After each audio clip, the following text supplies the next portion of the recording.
Jason Roth, Agronomist, Co-Alliance, coming at you with some crop considerations this week. It's hot, it's dry, we're starting to think about posting our corn, and sometimes we have some pretty complicated tank mixes and cocktails, and we can risk, right, injuring this corn, burning this corn that we care about so much. So what are some things we can do to potentially reduce the risk of injuring corn with these complicated tank mixes? Well, first and foremost, the best would be to separate out those passes into 2 passes instead of 1.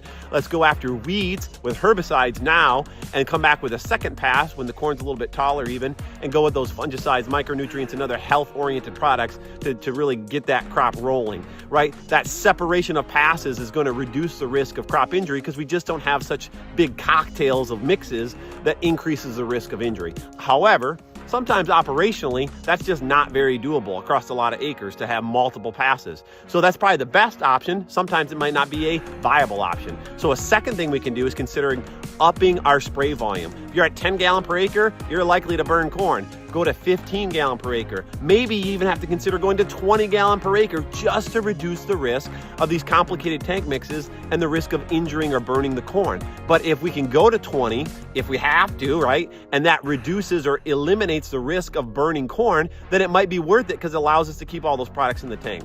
The last option, of course, maybe the least desirable, is that we have to take products out. It's an additive effect. The more that we tend to put in the tank, the more likely we are to burn the crop. So even though we may want all those products in the tank, if we have to, we may have to pull out some of those products, and the more surfactants they tend to have, the more likely they are to injure the corn. So those are 3 considerations in order. Number 1, separate the mixes if you can. Number 2, increase spray volume. Maybe 3, the less desirable, would be to pull out products. Hope that's helpful. If you have any questions, reach out to your Co-Alliance rep. Have a great week.